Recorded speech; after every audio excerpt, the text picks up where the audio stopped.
Bienvenidos al programa Los Jóvenes y el Derecho. Hoy hablaremos de... ¿Es la eutanasia la mejor salida?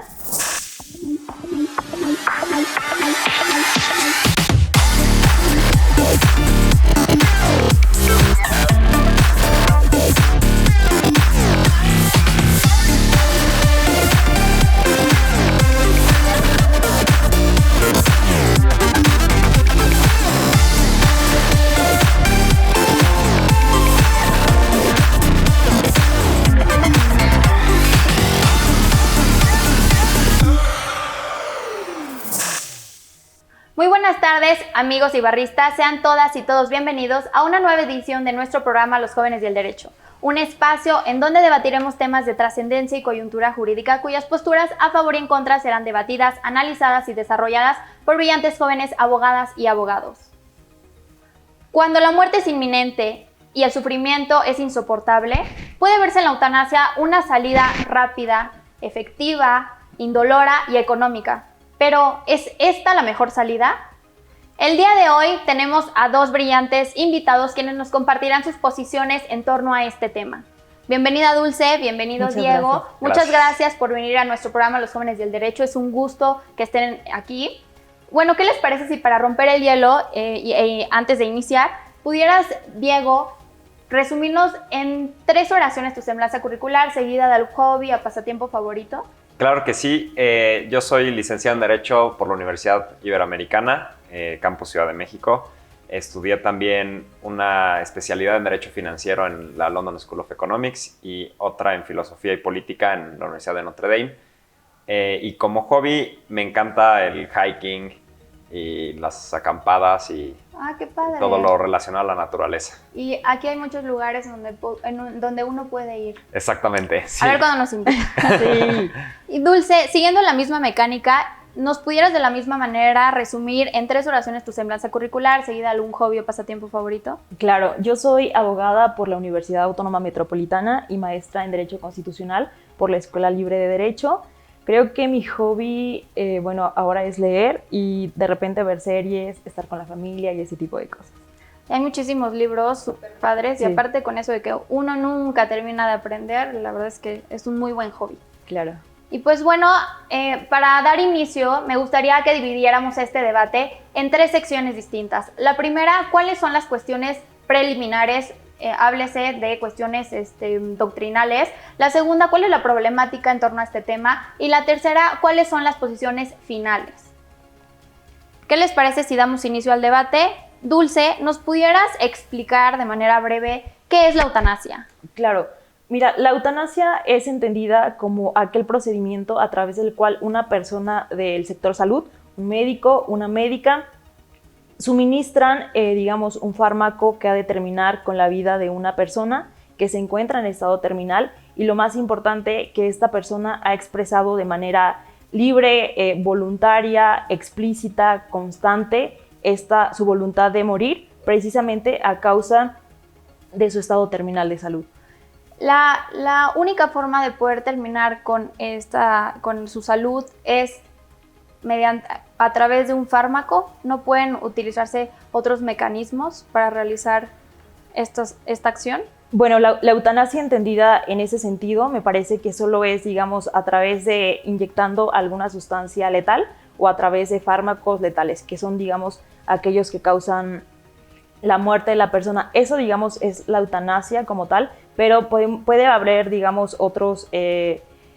otros mecanismos que, en algún momento pueden llevar, a esta disminución de la vida, por ejemplo, como lo pueden ser los cuidados paliativos, pero si quieres, regresamos a ese punto más adelante. Perfecto. Y entonces, Diego, explícanos, ¿cuál sería la diferencia entre eutanasia y ortotanasia?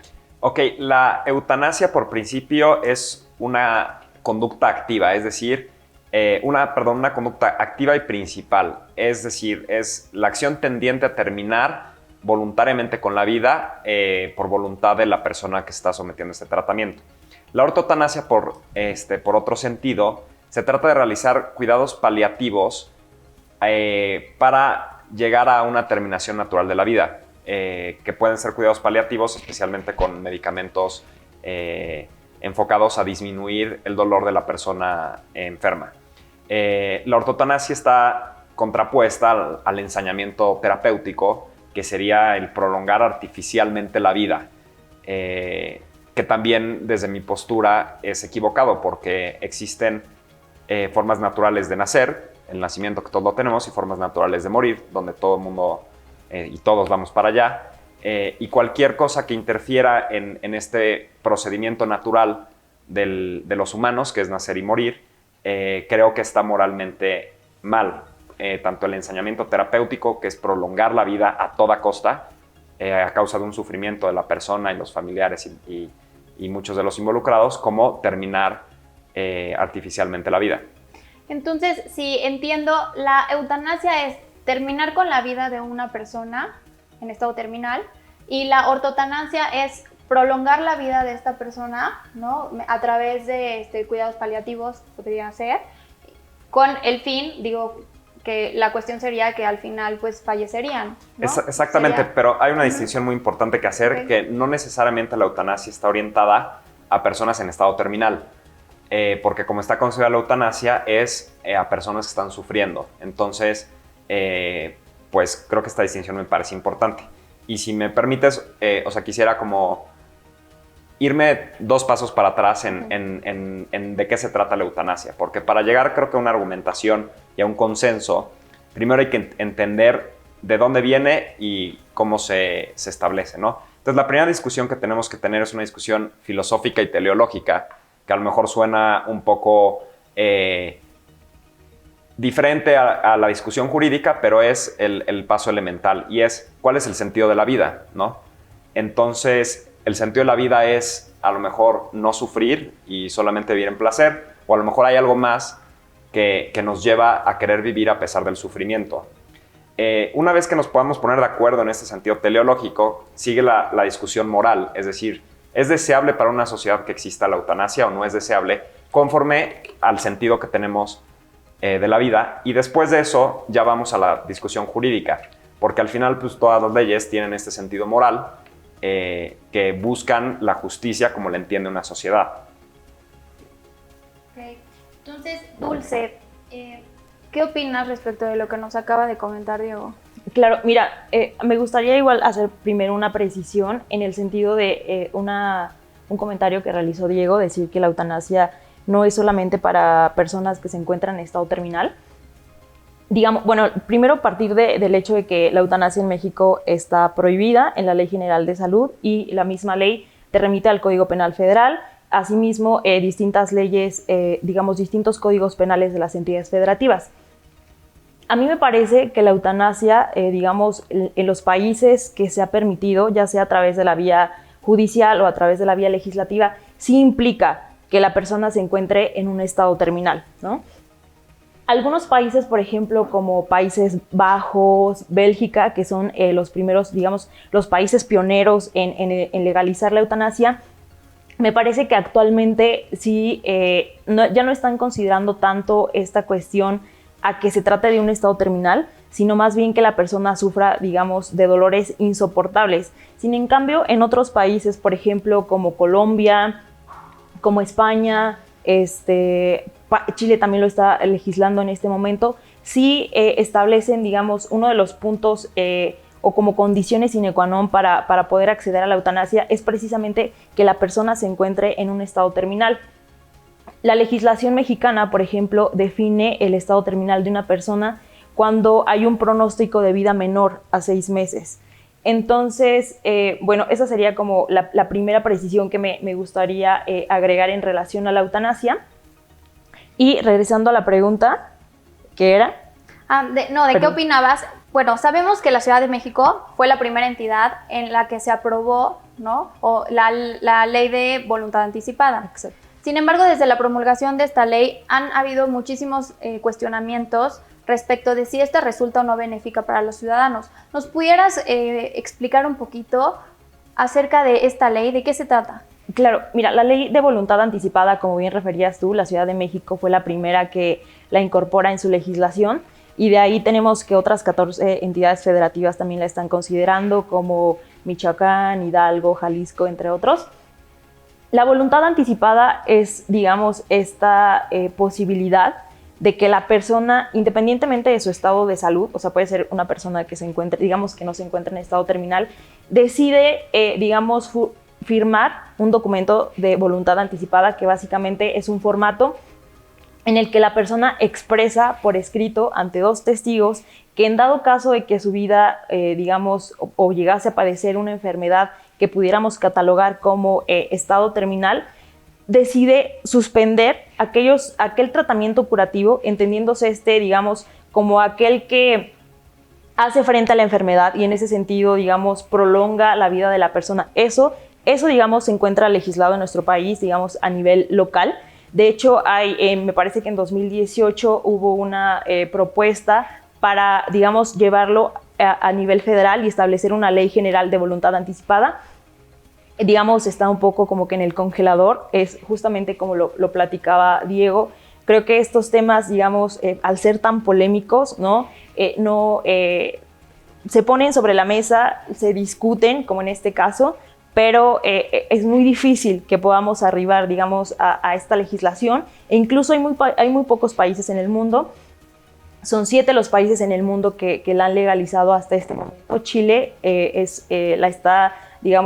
pasa, digamos, ya por la Cámara de Diputados, está todavía en revisión, y España en marzo de este año la legalizó, ¿no?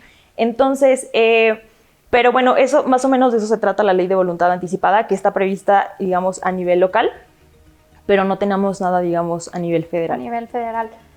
Creo que es necesario que podamos retroceder un poquito y explicar a la audiencia qué son, Diego, los cuidados paliativos, ¿no? ¿Qué es una enfermedad terminal o quién es considerado como un enfermo terminal, ¿no? Claro. Y también, ¿qué es la obstinación terapéutica? Claro, nada más una precisión. En el caso español, como mencionaba Dulce, no se refiere a enfermos terminales, sino a un contexto eutanásico. Que esta definición es un poco ambigua. Justamente, como dijiste, en marzo se publicó en el Boletín Oficial del Estado Español, que ahorita quiero regresar a ese tema después de contestar tu pregunta. La obstinación terapéutica consiste en una práctica de querer alargar artificialmente la vida. Como bien decía Dulce, en el tema de la ley de voluntad anticipada, justamente lo que se busca es que una persona, un paciente en este caso, pueda decidir no alargar artificialmente la vida, sino que el proceso natural de su muerte llegue. Y los cuidados paliativos significa que una persona en sufrimiento se le otorguen todas las medicinas necesarias para minorar su dolor y su sufrimiento, en tanto llega el momento de su muerte. Entonces aquí quiero hacer varios puntos. Una presión con el tema de los cuidados paliativos es que particularmente en México existe un muy difícil acceso a los cuidados paliativos. Entonces creo que antes de hablar de eutanasia, porque muchas veces la eutanasia es la salida fácil por no querer resolver otros problemas, como es el caso del acceso a los cuidados paliativos, que es un tema complicado porque implica uso de amapola, porque de ahí viene la morfina. Entonces entras en terrenos complicados para el Estado. Pero bueno, no me quiero meter en ese tema porque no es parte del debate. Quiero tocar el tema que creo que es el tema central cuando se habla de eutanasia, que es la definición de dignidad de la persona. Porque a partir de lo que entendemos como dignidad de la persona, podemos definir entonces si es aceptable o no, moralmente primero, la eutanasia, y a partir de ello llegar a la legislación. Por ejemplo, John Rawls habla del valor como existencia y no como circunstancia. Es decir, la dignidad, no importa la circunstancia en la que se encuentre una persona humana, siempre la va a tener. Entonces, creo que ahí está la clave del asunto, porque si el sufrimiento nos quitara la dignidad, significaría que pues, esa persona en estado moribundo, en estado terminal, ya no tiene dignidad o está siendo atropellada o ya no tiene derecho a la vida, porque a partir de la dignidad obviamente deriva el derecho a la vida, que es el derecho más importante, porque sin el derecho a la vida no podemos ejercer ningún otro derecho. Entonces creo que hay que defender ese punto de la dignidad, porque como seres humanos, no importa la situación en la que nos encontremos, siempre vamos a tener esta dignidad. Y para terminar mi punto, que creo que ya, como he dicho al principio, hay la discusión teleológica, la moral y la jurídica. En la Declaración Universal de los Derechos Humanos, en nuestra Constitución, en la jurisprudencia mexicana y en la Convención Americana de Derechos Humanos, se habla del principio de progresividad de los derechos humanos, es decir, todo tiene que ser hacia adelante en materia de defensa de los derechos humanos. Entonces aquí la pregunta es si la eutanasia, que es un atentado contra la vida natural, incrementa o disminuye el derecho a la vida. Entonces ahí también podemos tener esta discusión jurídica. Dulce, me gustaría saber mucho tu opinión. ¿Consideras que entonces los cuidados paliativos protegen de mejor manera la dignidad humana de las personas a comparación de la eutanasia? Bueno, muchas gracias por la pregunta. Bueno, mira, en relación a los cuidados paliativos, me gustaría destacar, digamos, con lo que sí contamos en México, ¿no?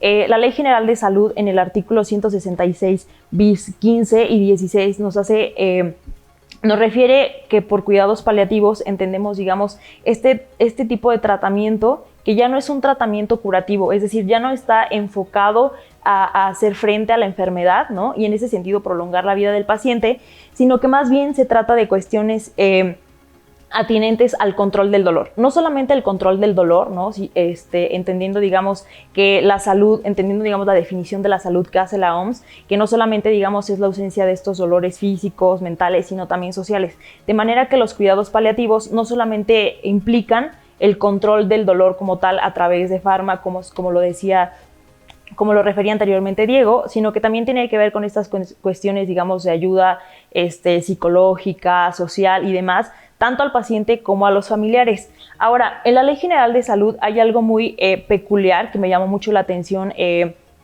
Precisamente refiere que los cuidados paliativos, bueno, obviamente el médico que está tratando al paciente le debe de informar cuáles son las opciones sobre estos cuidados paliativos a los que puede accesar el paciente si así lo desea, pero específicamente la ley dice que estos cuidados paliativos muchas veces pueden tener como efecto secundario el acortar la vida.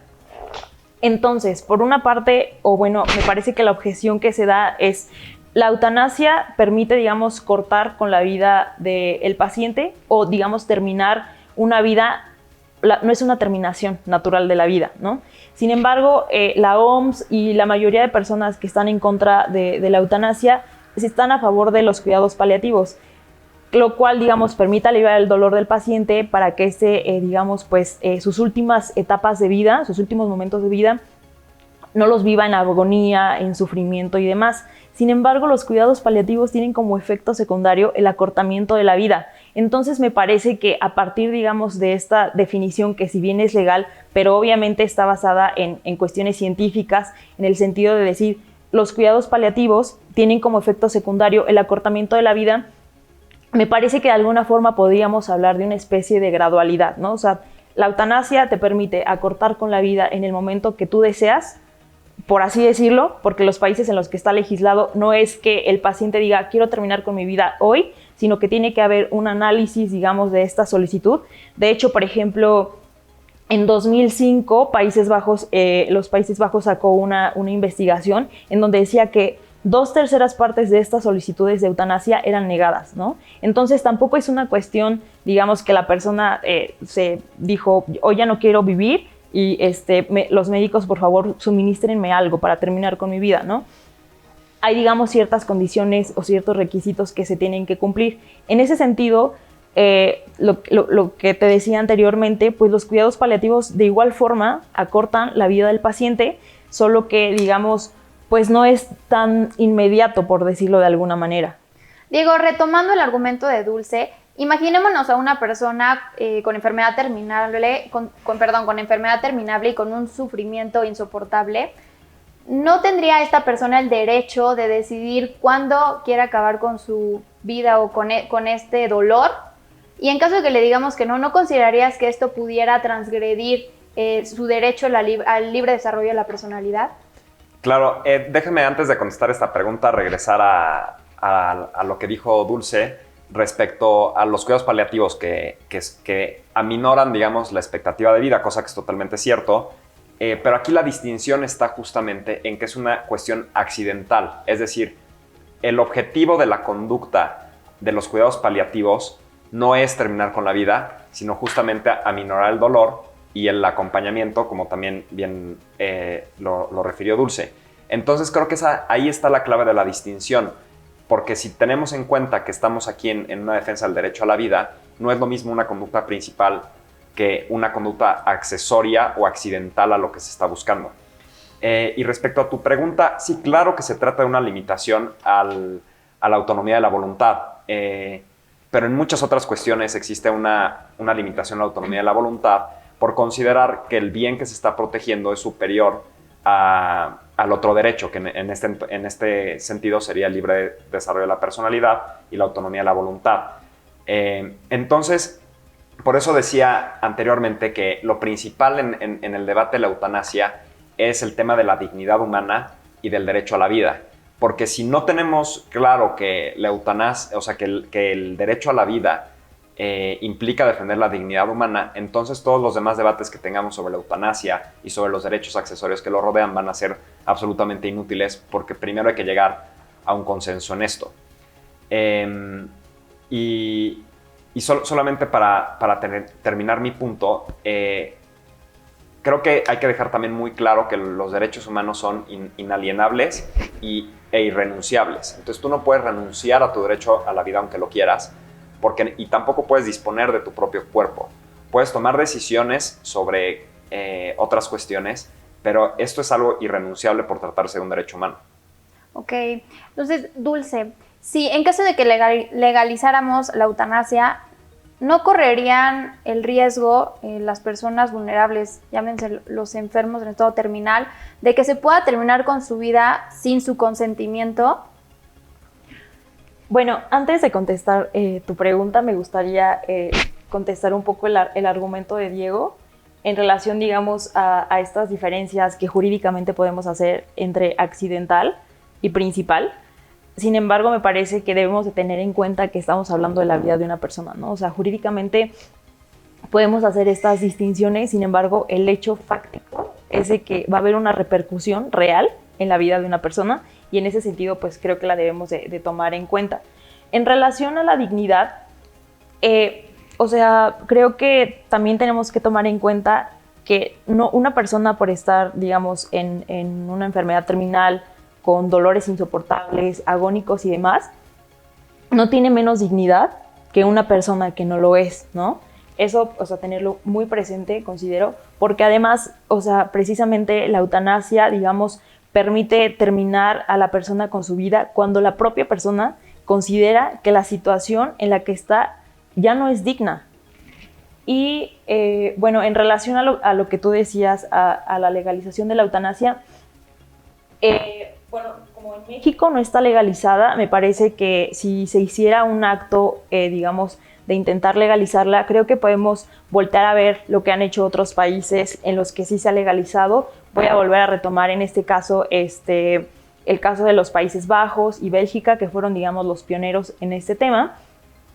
Aquí, digamos, una de las, o más bien varias de las condiciones que se tienen que seguir es uno, que haya un diagnóstico de que la persona efectivamente se encuentra en un estado terminal, y no solo porque lo dice un médico, sino porque lo dicen, digamos, bueno, en Bélgica son 2 médicos, pero incluso hay especialistas que dicen que deben de ser 3, ¿no? El médico tratante, el internista y el especialista en la enfermedad en concreto.